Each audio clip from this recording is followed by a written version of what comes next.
I mean, I suppose Vlad is the one I would want to be attacked the most, simply because he can take it more than basically anyone else. And of course, he can give far more damage than he takes.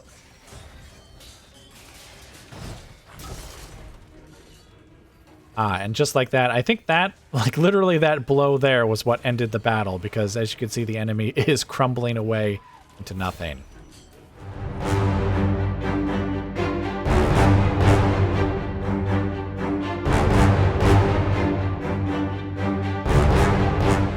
All right, welcome to the campaign.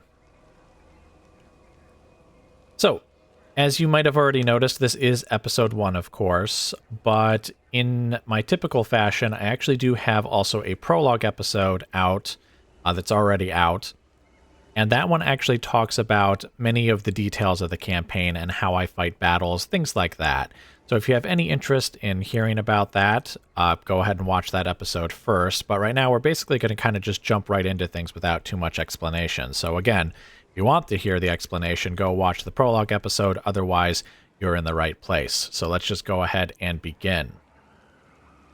Really quickly, the objectives are 22 provinces, these ones here, as well as destroying Reichland. And yes, I do believe this has been modified by one of the mods that I have installed. You can look in the description. I have a Steam list, basically, with all the mods there. I think it's called Victory Conditions Overhaul, or maybe Victory Objectives Overhaul, something like that. It's in the list, though. Now, normally with my past campaigns, we've always had a fixed set of objectives, basically conquer X number of provinces and sometimes defeating factions as well. But there's actually, in addition to this one we're looking at right now, there's multiple other routes we could take that also all end in campaign victory. I am going to go through Route 1, and I guess depending on how long this takes, how long this campaign lasts, I guess we might go through some of the other routes, or we might move on to another Total War game. It kind of depends on my Divide and Conquer campaign that's going on right now, how close to the end we are of that, and I guess whether I even want to switch to a different campaign and a different game at that point. But at least for now, we're going down Route 1. Now, for our diplomatic situation, currently we have no friends. Nobody likes us. But some like us, I guess, more than others. Or dislike us less than others might be a better way to say that. I am hoping to get non-aggression pacts with some of the dwarves here. They actually like that I'm at war with Tempelhof, but then they don't like me generally. These guys really don't like me, but at the same time, I think a lot of that is just the trespasses and the military actions, which we're not going to do anymore, so hopefully that will come down. And again, they also don't like us, or they do like us to be at war with Tempelhof, so I'm hoping to get them happy enough that we can just get some non-aggression pacts out of them. And hopefully that'll keep my southern and eastern flanks secure, because I am going to be focusing on fighting Imperial factions after I'm done with Tempelhof here. So speaking of Tempelhof, we are going to attack this Tempelhof force here with Dieter the Stickler. That's how I'm just going to pronounce it. For the most part, this is Vlad's starting force, except for our two heroes who were outside of the army, and now I just added them to the army. I also used the recruit dead mechanic to get those spearmen, those warriors, and one of the bats. I don't want to actually train up units right now, because then I'd have to wait for them to actually finish training. So we're actually just going to go ahead and take these units, and we're going to attack right now. Dang, he's got Graveguard of his own. I didn't know that. Ugh. We'll definitely need to take out those Graveguard pretty quickly, as well as the Stickler himself. I don't think the zombies are particularly good, but I do think they have a lot of health. Like, they could actually hold me back for a while, which is kind of what I'm actually going to be doing with the warrior and the, well, I guess the skeleton units. The skeleton warriors and the skeleton spearmen is hopefully just kind of holding them back to allow us to attack from the side and from other directions to hopefully route and kill, or not route, but destroy as many of them as we can. So anyway, let's just get right into the battle. All right, welcome to the battle. The battle is just immediately going to begin because Vlad has the Vanguard deploy ability, basically is given to all of his troops. So we basically start in the enemy's face. On the left flank here, I have the sword and spear skeletons attacking the Grave Guard. Meanwhile, my own Grave Guard are over here attacking the zombies in the center and on the right. I thought the Direwolves were going to go after the Blood Knights, and it looked like they were going to there for a minute, but then they turn around and they actually go to assist the zombies, which allows the Blood Knights on this flank to then charge them from behind. We also have the Vargeist and the Bats who flew just kind of over their lines so that they could get behind them, and now they're also going to attack from behind. Shortly. I think at this point I was actually moving Vlad and the two vampire heroes around, and I wasn't paying attention to what my flying units were doing. But as you can see, they are now charging in, attacking the zombies on this side, and the bats are going to assist attacking the Grave Guard. The idea here is to basically just kill off the zombies as quickly as possible, and then we can go after the Grave Guard. So that's why I have my weaker units just kind of sitting here, holding them back, just kind of keeping them occupied, while our better units chop, chop, chop their way through the zombies, or munch, or claw, or stab, depending upon their weapon of choice.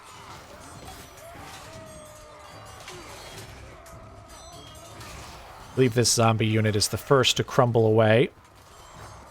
Indeed, there they go. I have to admit, the other units over here do follow rather quickly. In fact, it looks like this one actually crumbled at the same time, probably due to, you know, the Vargeists. I believe Stickler himself, yes, there he is dueling with Vlad at the moment.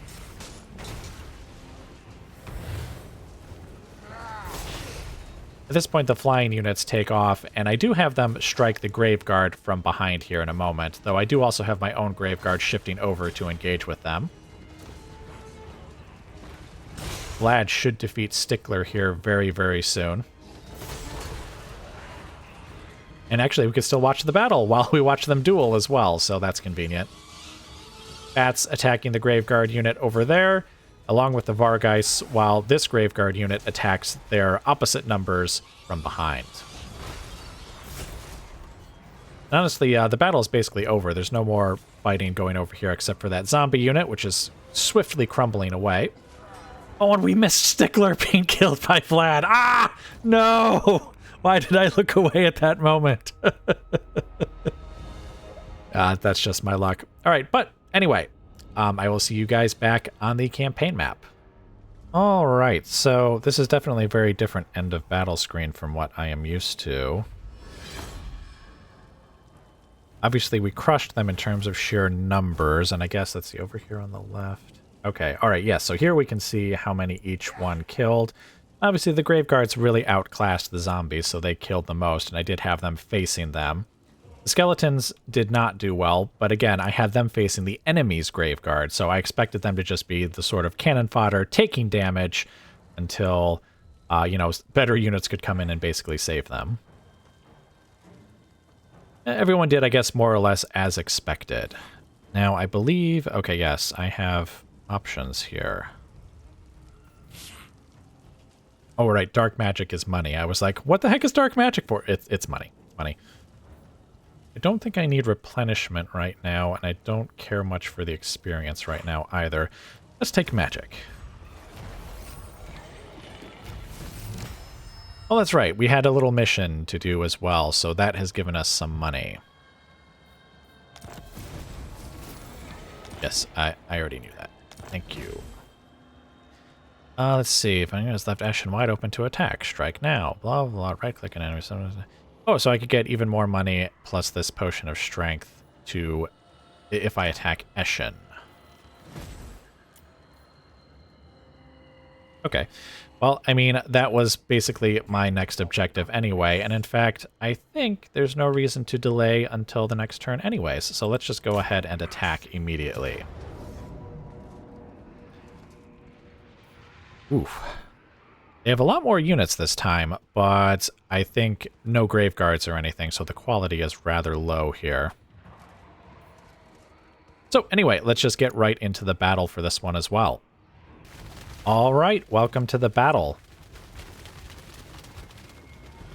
So currently, the enemy is coming out of the trees there.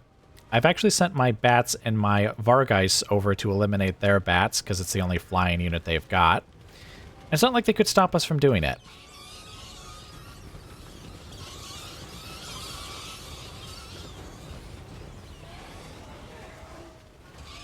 I do summon the other bat unit over here. I was actually going to have, like, the Vargeis attack them first and then have the bats kind of, like, hit the flanks and from behind. But, it was very difficult to do. As you can see, the dire wolves are sitting here. It's raining blood and bats. So I don't know, they might like, well, maybe if they were actually living creatures, they might like the bounty falling from the sky, but, they're not living creatures, so I guess that they probably don't care. So anyway, here's the rest of Eschen's garrison over here. I do have my own forces over here. Basically, I just do one long line this time. Actually, I think that's what I did last time, too. Same kind of deal, though, where I have the weaker skeletons on the left, but supported by the coach and our heroes, plus Vlad himself. Then we're going to have the Grave Guards on this side with the Blood Knights. Yes, I struggled to get their name. The Blood Knights on the right flank. Now, it is going to take a bit for them to get over here. Oh, and I forgot. I do keep the bats and the Vargeis over here, just sitting in the trees here, waiting to attack from behind once battle is properly joined. Now, speaking of battle being properly joined, it actually does take me a while to get into position here. Partially because my units are somewhat slow, and partially because I had them walking. So I'm just going to cut it here, and I'll bring you guys back shortly once battle is rejoined. All right, and welcome back. So my units are now just charging down the line with their units. Again, as already described, weaker skeletons on the left, Graveguard in the middle and on the right. Now those are my Blood Knights, which I sent off to the side here, because I was expecting the Wolves and the Warrior units to engage my Graveguard here, which they did, and so now the Blood Knights are going to charge in from behind and eliminate them. You can also see our flying units there in the back are charging forward here to strike the enemy from behind as well.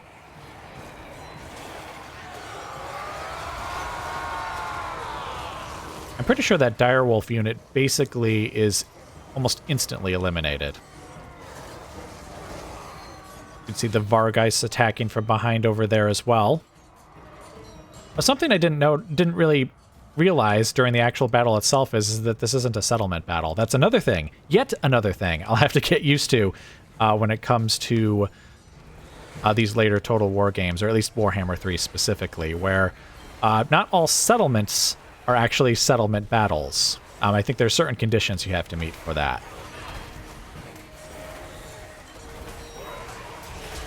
Units are being absolutely obliterated everywhere we go. The Blood Knights are attacking from behind over there, as you can see, basically just going down the line, attacking zombie and skeleton units from behind as needed. I do pull the bats back here pretty soon, though, simply because they're not... I don't think they're the best unit stats-wise, and I mean, neither are the zombies, of course.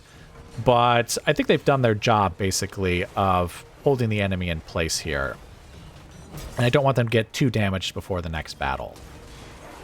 This is also where our heroes are, plus Vlad himself, basically just chopping away at zombies, along with the coach.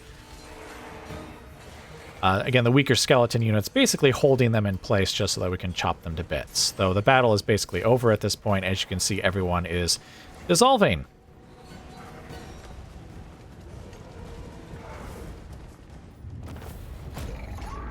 And once again, I will see you guys back on the campaign map.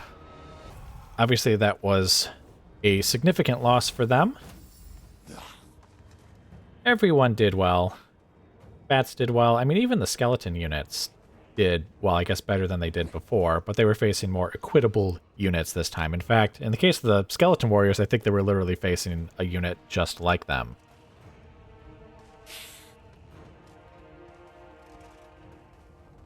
Yeah, okay, so let's go ahead and... okay, right, so now I must decide... I think I'm just going to occupy it. Yes, I think that makes the most sense.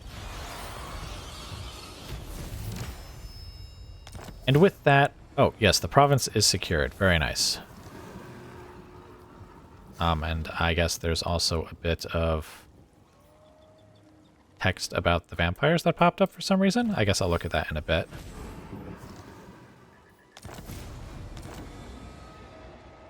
Alright, so now question... Okay, right, this is part of the same province. Okay, yeah, and he can't move any further, because otherwise I'd have him go to Waldenhof.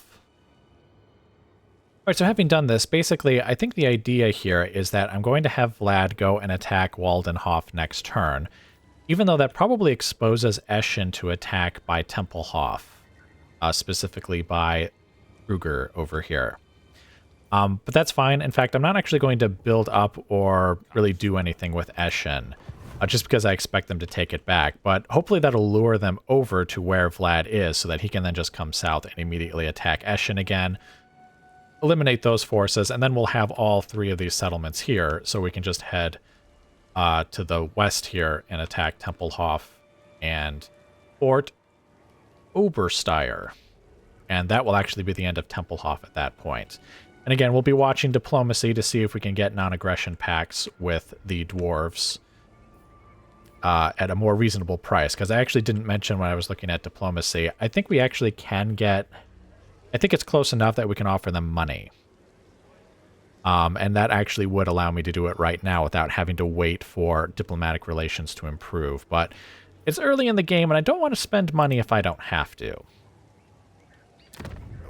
Something else I just realized I need to check. There is replenishment in this game. Let's see, 1 turn, 2 turns. Okay, good. Most units will be replenished in 1 turn, and the ones that aren't, the ones that'll take 2 turns, I mean, it'll still be close, I think. So, no reason not to have Vlad move out. Alright, but anyway, it looks like that's going to be it for the battles for now. So I'm just going to do some campaign map stuff, and I will bring you guys back as the war continues. Alright, welcome back. So basically, it is the next turn.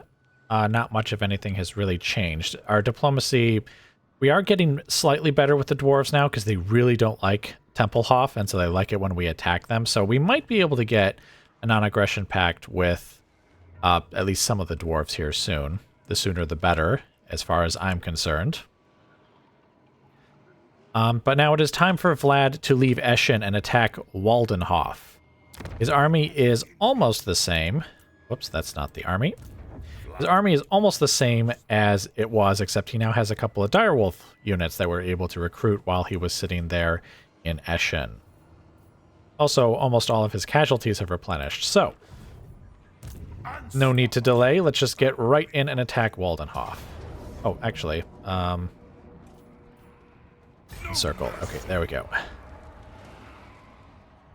Really quickly, I just realized I hadn't really checked what was going on over here, and the answer appears to be not very much. They don't have many troops there, but I think they have, yeah, they have a considerable garrison. With at least 1 Graveguard unit. I see some bats, and I think that's a Black Knight unit back there. And I can't see what's behind the symbol here. Alright, but anyway. That's all I wanted to look at really quickly, was just to see what they were up to. Alright, so now this is looking a little more significant. Not only do they have a lot of units, but at least a couple of them are Graveguard. They have more skeletons than they do zombies, and they also have like crypt ghouls, they have their own bats, they have some dire wolves. I think we will be fine, but nonetheless, definitely going to be a bit of a harder fight. So, let's just get right into the battle then. Alright, welcome to the battle. Now, I do have things paused here so I can explain things before the battle properly begins. First off, I didn't realize it was actually going to be a settlement battle. But what I've done here is I've actually split my forces into, I want to say, 4 or 5 different attack groups. So first we've got Vlad here with one of the Graveguard units and one of the skeleton units. I think it's the Spearman unit. And he's going to attack in that direction. We then have Isabella over here with one of the other Graveguard units and the skeleton warriors who are going to attack in this direction up here. Then we have Posner over here, who has the Black Coach and the last Graveguard unit and is going to attack straight ahead here. Over on the left here, I've got my Wolves and the Blood Knights here, and I was kind of hesitant to use them at first because they're actually facing a Graveguard unit as well as the Bats. We do commit them against the Graveguard here, but it does take a bit because I want to take out the Fell Bats first. So over here are my own Fell Bats and this Vargeist unit, and so they are going to come over here and take out the Bats. And then the Wolves and the Blood Knights will attack the Graveguard there at some point. I think it's a little further on in the battle. So anyway, now that everything has been explained, we shall unpause.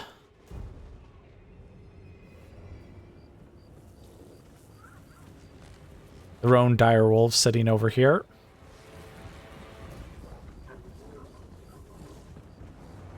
To be honest, I actually thought they might charge, or they might actually just leave and let the zombies and skeleton units engage instead, but that does not happen.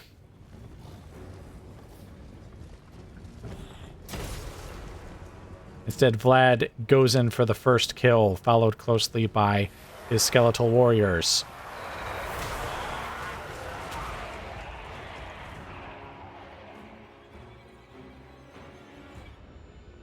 Isabella will take a bit to get up there. There is a unit up there in the on the control point, but it does take a bit for them to get there. There's definitely fierce fighting going on over here. First off, Posner is kind of a little bit overmatched. She only has the Graveguard unit and the Black Coach, which the Black Coach doesn't seem like it's a terrible unit, but it's also not the best unit, especially when it's surrounded by enemies like this. I also didn't realize this, but she actually is facing an enemy unit of Graveguard too, so she's actually got one of the harder fights here in this battle. Our own Fellbats and Vargeist have descended upon the enemy Fellbats. As you can see, it is it's raining.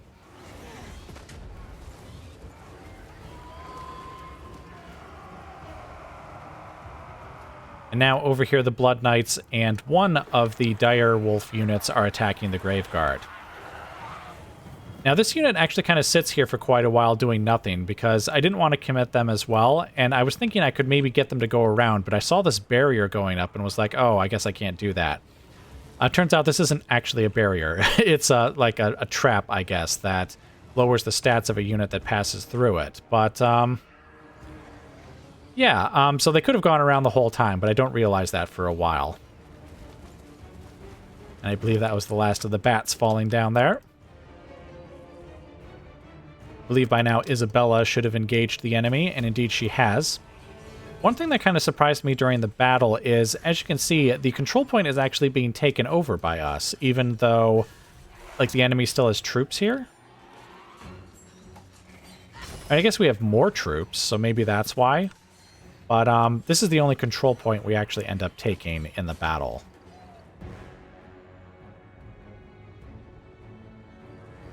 Vlad probably has one of the harder fights as well, but to be honest, it's more like numbers. There's just a ton of enemies fighting him. It's not like he has any particularly hard enemies to kill. In fact, I believe he has quite the large kill count at the end of the battle here, so he actually honestly does fine despite the sheer numbers arrayed against him. There's that direwolf unit doing basically nothing. Nothing! So you see off in the distance there, or close up now, I've actually taken the Black Coach out of the battle because its health was dropping quite precipitously. Now, our bats and our Vargeists, which were up there, have now charged into the back of the enemy opposed to Posner here, because I think she's having the hardest fight, like I said, against the Grave Guard and not having any other real units to assist her, other than the Black Coach, which has been, taken away at this point. So having the enemy struck from behind like this is going to swing the battle over there in our favor. Now, at this point, I have realized that this barrier is not actually an obstacle, and so have sent the direwolves around here, and they will be attacking the Graveguard from behind here shortly. Oh, excuse me.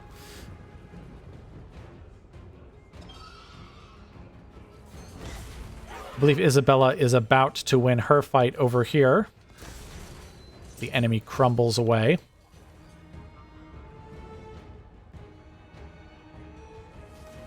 Then we have Vlad, who actually I see the enemy is also crumbling away over here. I have to admit, the battle actually does end somewhat abruptly later on.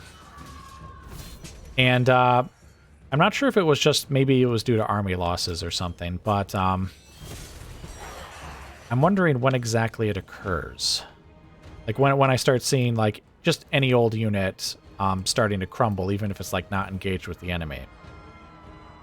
Speaking of engaged with the enemy, this direwolf unit, I actually pulled them out of there, because they were taking a lot of casualties, and actually so is this direwolf unit. Despite attacking the Graveguard from behind, they just turn around and they start killing the direwolves, so I have to pull them out eventually as well. The battle I think is about to end, because at this point I send the flying units to go and attack the other Graveguard unit, but I don't think they actually reach it.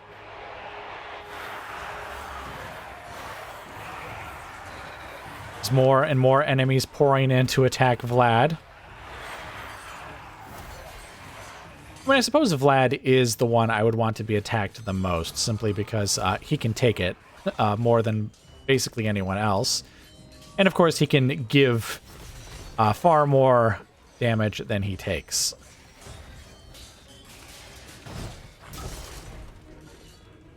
And just like that, I think that, like literally that blow there was what ended the battle, because as you can see, the enemy is crumbling away into nothing. Yeah, I guess it was probably army losses then. All right, but I will see you guys back on the campaign map. All right, victory. Casualties were certainly acceptable. Some units definitely took a greater beating than others, for sure.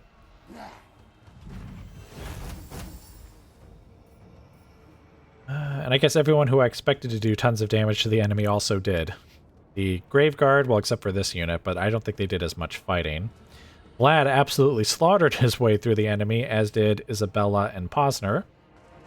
Now, I'm not so sure how much I like this Black Coach, if I'm being honest.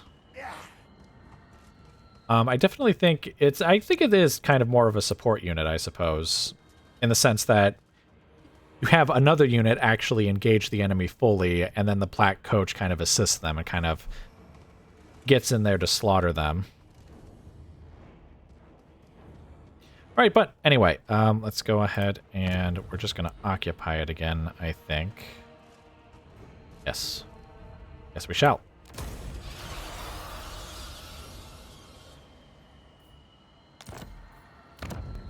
Now, does this place remain?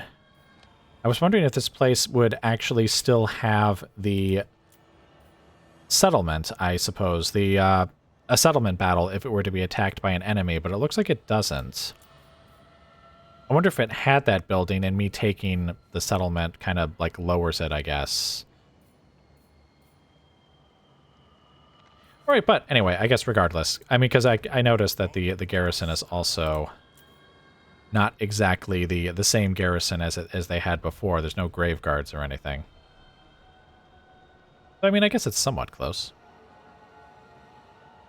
All right, but anyway, it looks like that's actually going to be it for now. So once again, I will let you guys go and I will bring you back as the war continues.